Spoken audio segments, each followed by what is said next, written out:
supporting them. But I came to this country, I didn't even speak English when I got here. Where are you from? I'm from Cuba. And Do you really speak actually, Spanish? I worked my I butt can't off. believe you speak Spanish. You have no accent. Well, I've been here for 20 years. Speak some Spanish to me. ¿Qué quiere que te diga? Okay. Enough. Go ahead. Go ahead. You've been stamped in. And I worked my way through school. I became a lawyer. And I've gotten everything on my own. And I've been listening to some of the Democratic gribble that they're giving at the convention. It seems that they're very nice speeches. They're great entertainment. But the bottom line is, I'm going to take money from Group A and give it to Group B. Now, I came here. I didn't even speak the language. I come to a strange country, and I made it all the way through law school. I have a good job now. I have a family, a house, the works. And it just seems that the philosophy of the Democratic Party is no longer come to the land of opportunity and make it. The philosophy now is, instead of Descartes, they said, I think, therefore I am. The philosophy of many of the groups that are supporting the Democratic Party is, I am, therefore you owe me. You're right. It's no longer come to the land of opportunity and make it. It's come to the land of opportunity and you got it made. That's right. And I know people that have come over here, and not everybody has made it to become professional or that, but I know people that have come over, and there were laborers down in Cuba. They have come over here. The husband and the wife, each one of them worked 2 menial jobs. Well, I shouldn't say menial, because as long as it's honest work, it's not menial. But they worked 2 honest jobs. They would be working in a hospital cleaning it up, and then as a waiter and a waitress in a restaurant at night. And these people, they're not getting any special grants. They're not getting any special aid. But they live better than I do.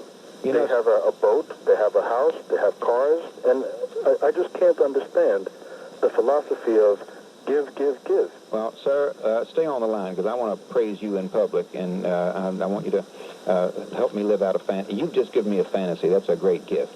You know how we have Academy Awards for the best actors, best director, best screenwriting, best supporting actor, all those things? Right. I want a new Academy Awards, and I want to be the MC. I want to stand there in the middle of the stage on television, all the sexy people in the audience, and I want it to be the Ethnic and Nationality Academy Awards. No insults.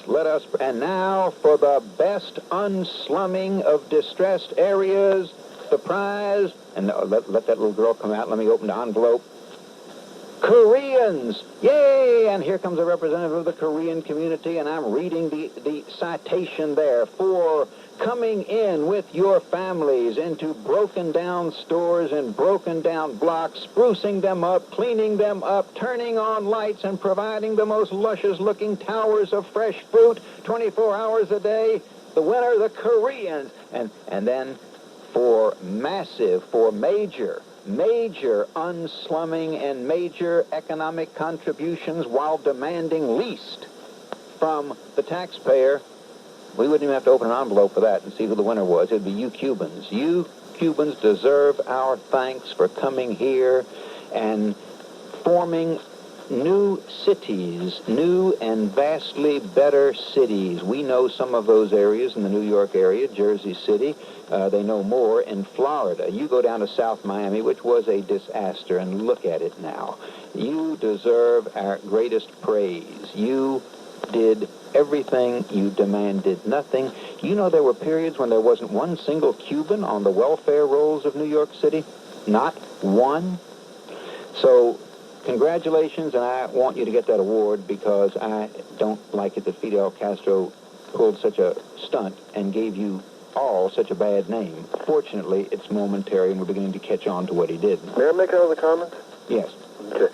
Also, something that very much stresses me about the Democrats, it seems that they have some, I don't know what it is with them, that they don't understand that we are a nation at war.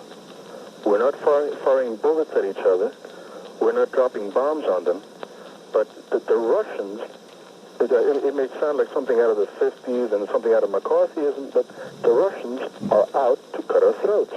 And although, we don't have, titanic battles, we don't have our planes going over, we don't have our men shooting at each other, but this is a life and death struggle. You understand that. Help me tell my people. You understand that. I understand that. More and more people understand that. Republican platform policy understands that, and I wish the Democrats would catch up. Sir, did you hear the latest joke from Havana? No, what is it? Question is, what's the largest country in the world? And the answer is Cuba. The territories in the Caribbean, the governments in Moscow, the armies in Africa, and the populations in Miami, Tampa, and Jersey City.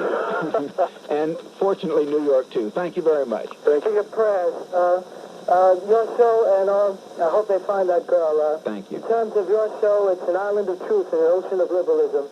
Listen, I'm an Italian-American. I like to talk about Mario Cuomo and Geraldine Ferraro.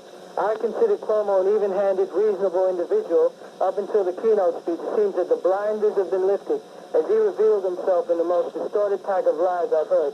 We talk about the nuns killed in El Salvador, as if Reagan was responsible and it was Jimmy Carter who was in power when they were killed. He used fear tactics about Social Security, like Reagan wants to throw old people out on the street. He sort of said that it was more hungry and more homeless, yet there's absolutely not one bit of evidence to support that. In fact, you should go back to 1980 when Ted Kennedy said people were eating out of dog food cans because of Jimmy Carter. And he talked about the accomplishments of the Democratic Party in terms of fighting fascism and racism, which is true. We did mention the Republican Party with the first Republican president, Lincoln. You know what he did. And in terms of the Democratic Party, when it was at its peak fighting injustice, there was one Ronald Reagan working for him. And in terms of the president, all the racism and divisiveness is emanating from his own party. You can talk about the high interest rates. They talk about, like, when Reagan took office, the interest rates were higher, and Reagan was the one who turned the dream of owning a house into reality. And he tried to emulate Reagan's theme on family, but to me it sounds more like Big Brother. I thought one note that I would bring up with Governor Cuomo, when good fortune brings us within range for broadcasting and fellowship, is the way he came down on Reagan because of the policy in Lebanon. Now, it's true we lost almost 300 lives. However, Governor Cuomo could not have been any more denunciatory.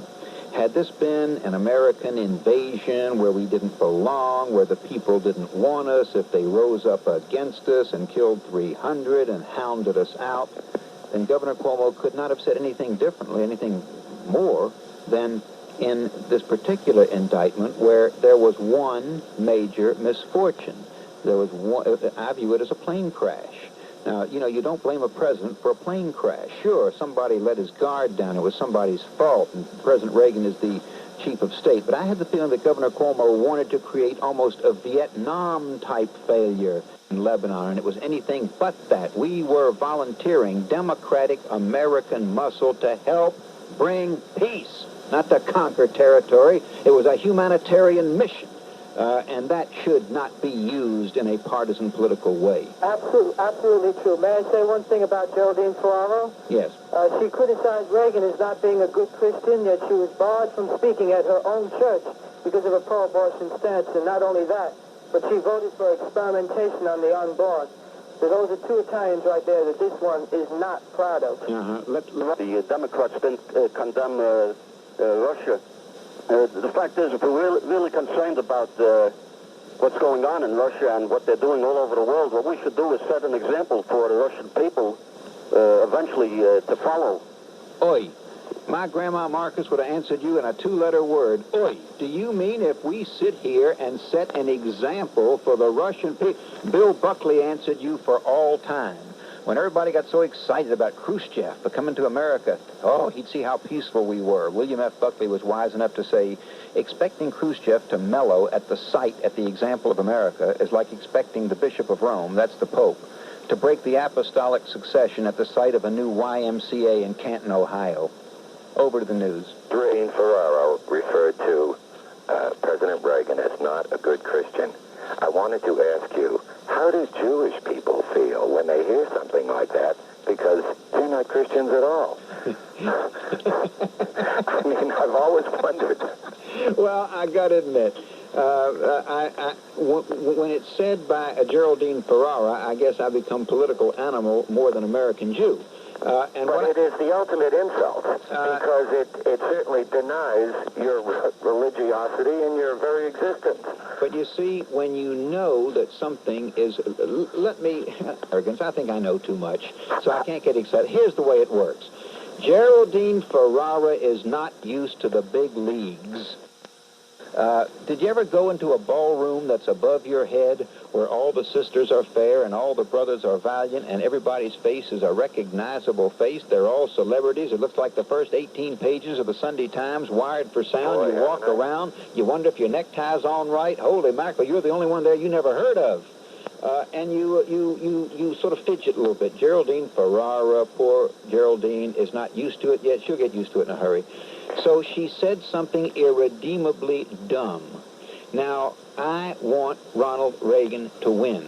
Therefore, I want Geraldine Ferraro to lose. But I have too much honor to continue rubbing Geraldine's face into that quote on day one of her designation. We still haven't had day one of her candidacy, but it was day one of her designation. Okay, she said something dumb. She was challenged about her own religiosity because of her stand on abortion. She reacted. She lost her cool. You can't do that in politics.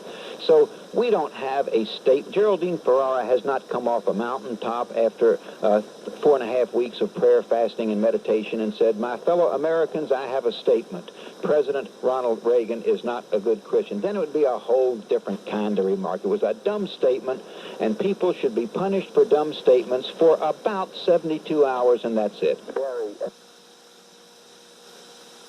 Communicating in peace with China and Japan and whomever our enemies are this year or last year, we can develop peaceful cooperative ventures with, quote, enemy countries.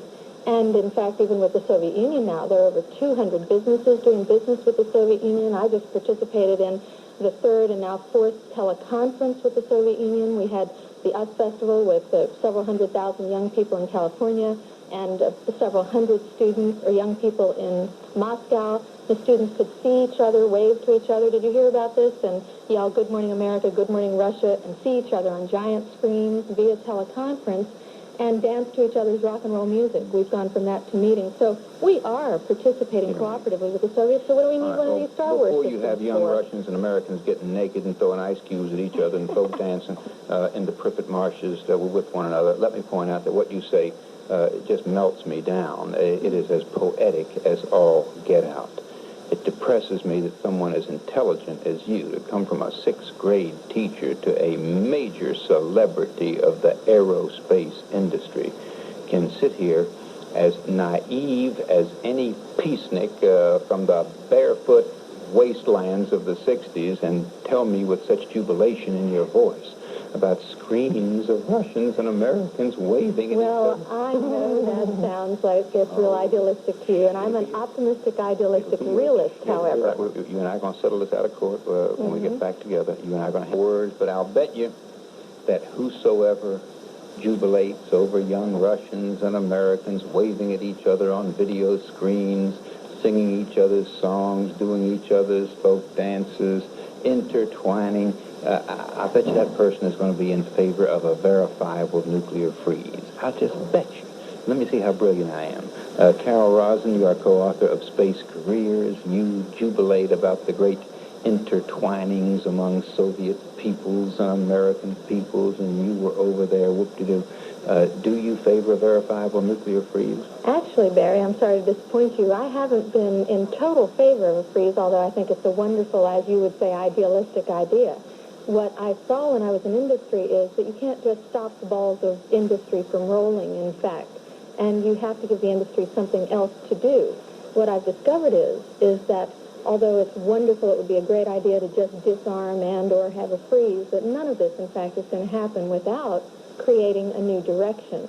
So the industry has decided, now that we've saturated Earth with weapons, to escalate the arms race into outer space, into the vastness of the universe. Well, that means we've got the war industry being converted right now into a Star Wars industry, very slowly, very subtly, but at the same time, everything's being put in place. If you look real carefully at the transformation that's happening all over the planet in every field, where there's an awareness of hunger and environmental problems and people working on all of those issues that need to be worked simultaneously, at this very moment in history also is a chance to convert the space industry, the war industry, into a space industry without weapon systems.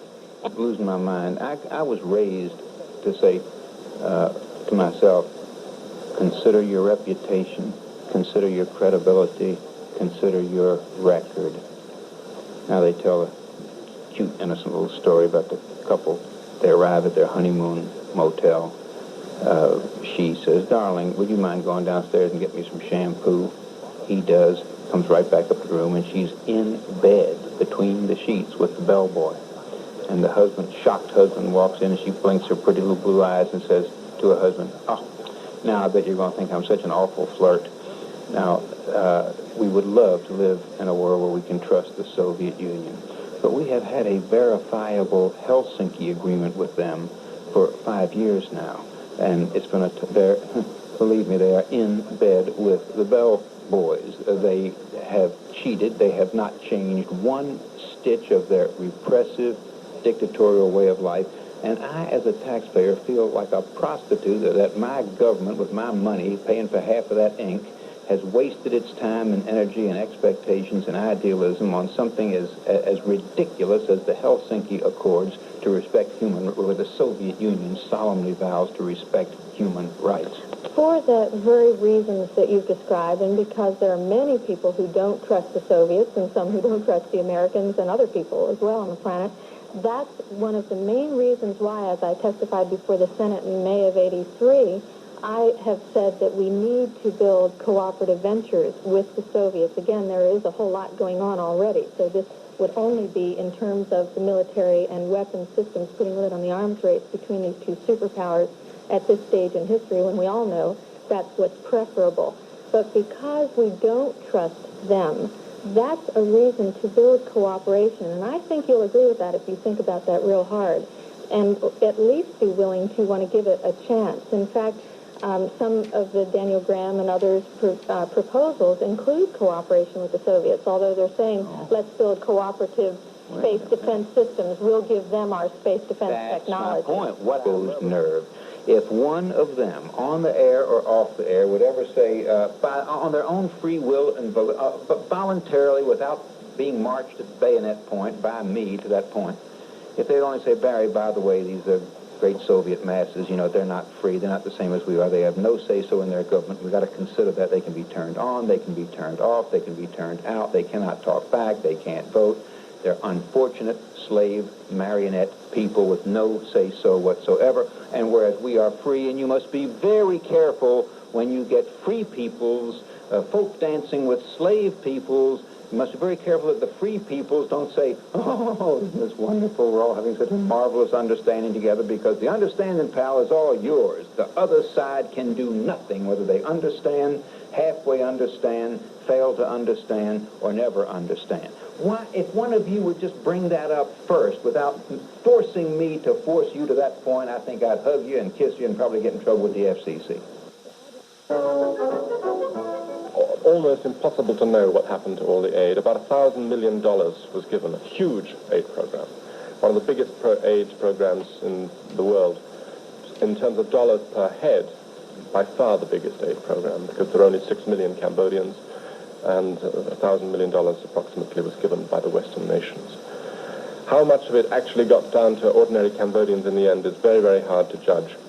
Originally, the Vietnamese had claimed that the food was needed to save 2 million people from death by Christmas, 1979, this is. My investigation convinced me that very little of that food was actually given to ordinary people in the villages, in the countryside, who we thought were starving to death. In Quality of Mercy, you point out that I'm so glad to have a British journalist not distinguished by having waved American flags before come out and say, look what a number they pulled on you. They, the communist victors, were pursuing their own Holocaust quietly, their own time, their own terms. Then they got hungry, so then they flip-flopped and said, hey, world, come on in. Our people need help. And the world said, oh, mercy, hunger, that'll never do. So the world came in and fed the communist government people. Yeah, that's true. That's putting it at its most brutally black and white. I think the world responded correctly on the basis of the information that we had available at that time. And if a similar thing happened again, which God knows it probably will, I think that the response should be the same. We should still give any nation that appears to be starving the benefit of the doubt and not say we have to have 100% proof before we are prepared to aid you. Of Mercy, Cambodia, Holocaust and Modern Conscience, by my guest for this broadcast, William Shawcross. I have a special loathing for people who profiteer on relief from the outside world to their own people. Now, I mean, get the lay of this now. Not in a Swiss airplane pilot who glom the treasure from the hole when he's flying it from the United States into Cambodia. That's bad. That's awful. But there must be a special hell reserved for Cambodians who appeal for aid and then take the aid for themselves and do not pass it on to other Cambodians. I have to permanent and terminal. Well, the fortunate thing about the aid to Cambodia is that there was never the great famine that we in the West had feared. And so the fact that much of the aid was used to build up the bureaucracy that the Vietnamese were creating there and not used to feed ordinary people did not matter as much as we thought at the time, because Cambodia is an incredibly rich agricultural country with masses of fruit, vegetables, fish in particular. Millions of tons of fish in the rivers. It's the principal source of protein after rice. And that is what the Cambodian people lived on and got by on for about a year. Under the Khmer Rouge communists, they had not been allowed to scavenge for food. They had to eat collectively and were given very, very little. The Vietnamese at least allowed them to collect their own food in the trees, in the forests, in the fields, in the rivers, in the lakes. And that's what they lived on. And the urban people in the towns, they lived on the food that came from the West. Of South Africa. If we're talking about morality, we would say, no, we will not support the government of South Africa. Well, are you in favor of cutting off relations with South Africa?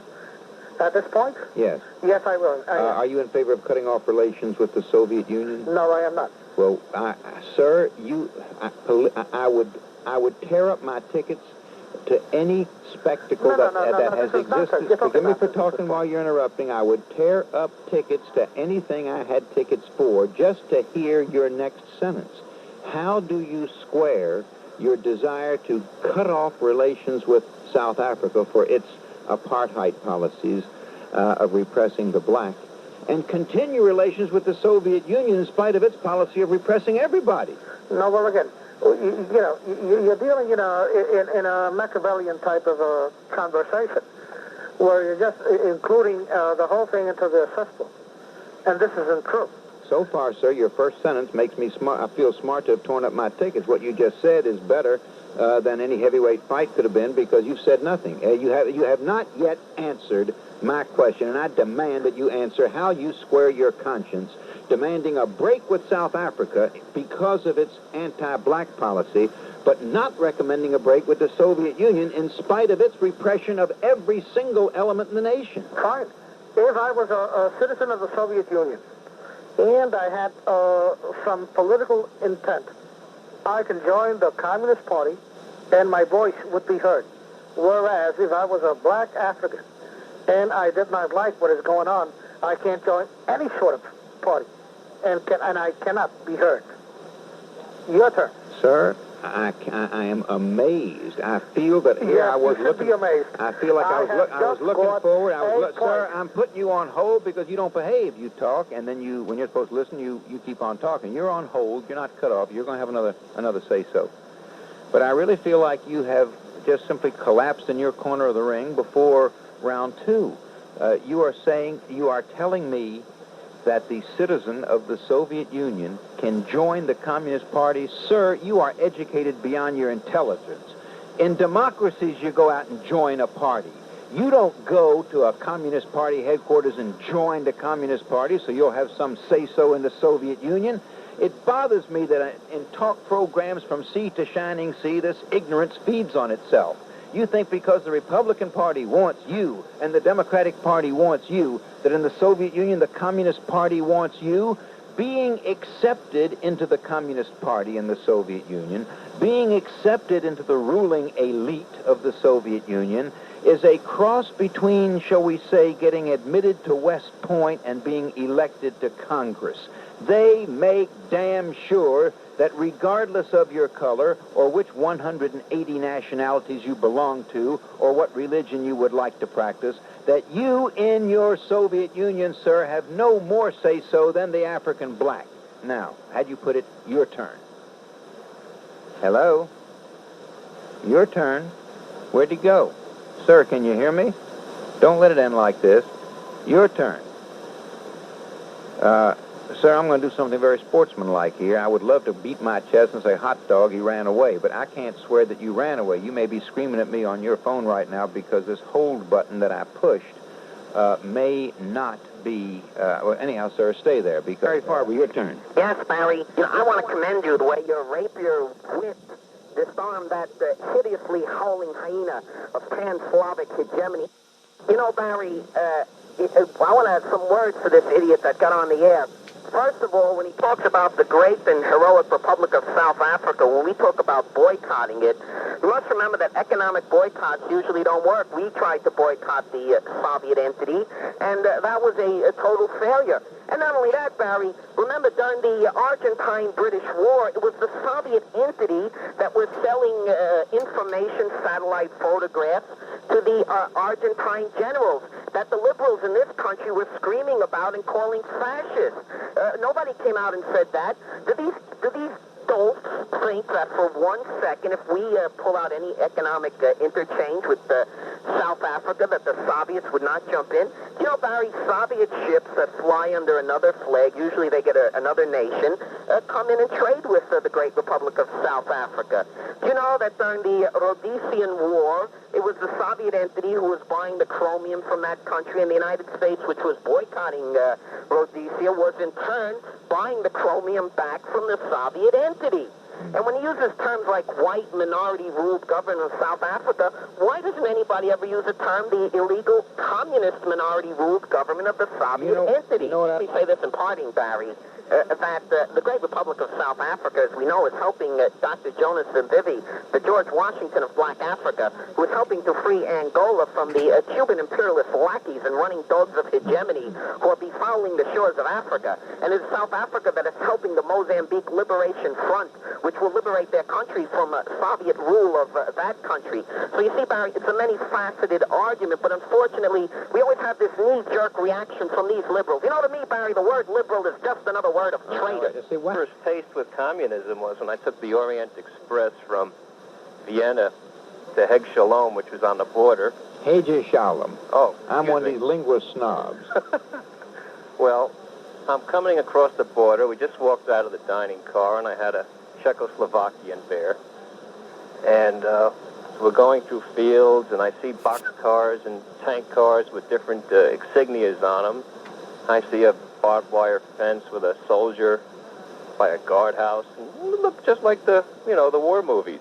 Yeah. Thinking, gee, what a novelty! This is great. That's where I think Cecil B. DeMille worked for the Hungarian Communist government and built that Iron Curtain. It would take a brilliant Hollywood director, and he was the most brilliant one when that Iron Curtain went up. It is pure Hollywood. Yes.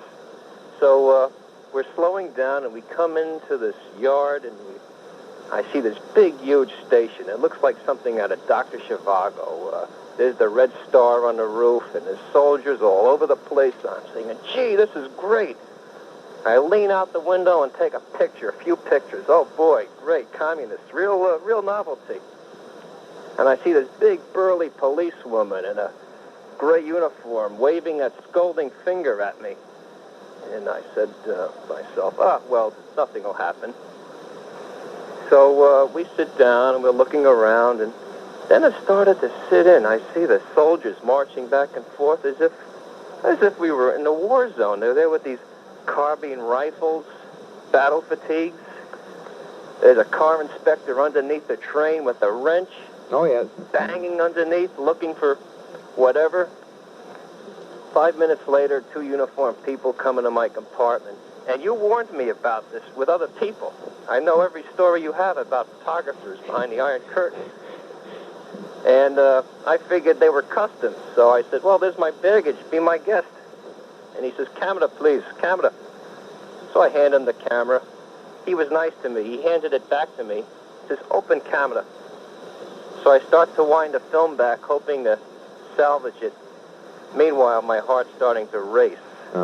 It scared the daylights out of me. I finally started to realize that I'm in a real police state. And he says, take film out, open film. So as I'm exposing the film, he's nodding, yes, yes.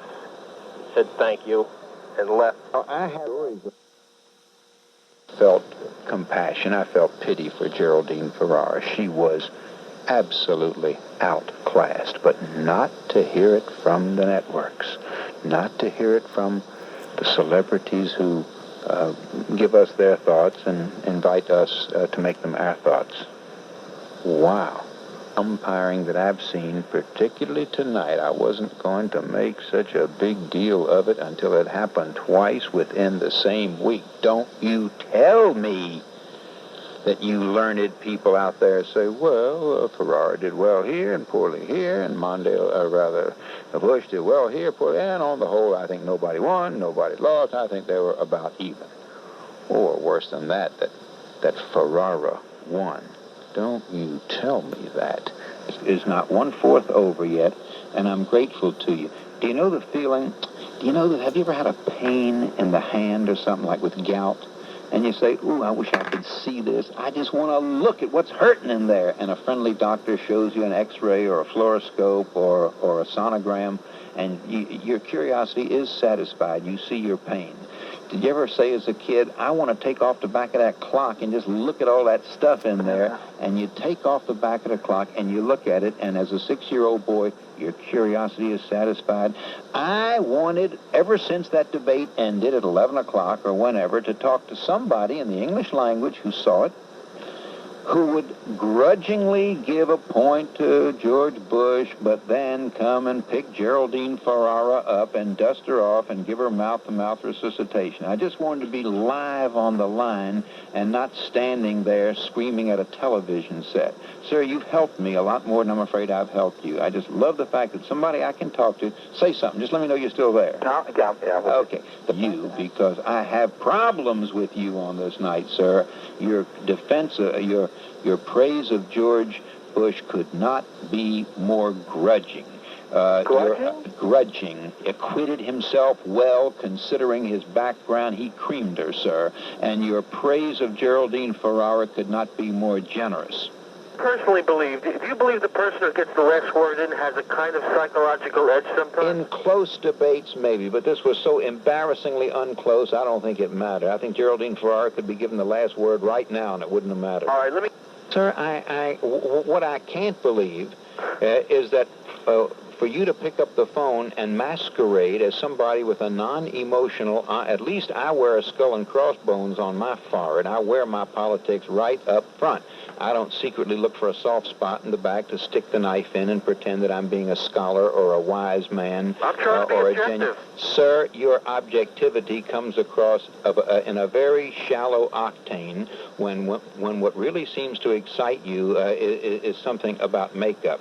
Now, forgive me, I would have moved on long ago if I were not a true liberal in my heart, because, you know, the one liberal instinct that I share is that when somebody shows hostility, you don't want to shut them up. You want to keep them on a little bit longer. It's called bending over backwards. It has accounted for many of our national problems, some of my personal problems, and I'm trying to quit, but I'll never quit totally, but I will end this call right now. Thank you very much. It is traditional to begin being nice at dusk, much less dark on Christmas Eve. And I was going to be nice. You know what I mean? Nice broadcasting, no pestilential degeneration. Well, you would never do that. No relentless attacks on the running dogs of the Wall Street oligarchy of atomic maniacs. You know, no more liberal bashing. It ends usually at dusk on Christmas Eve.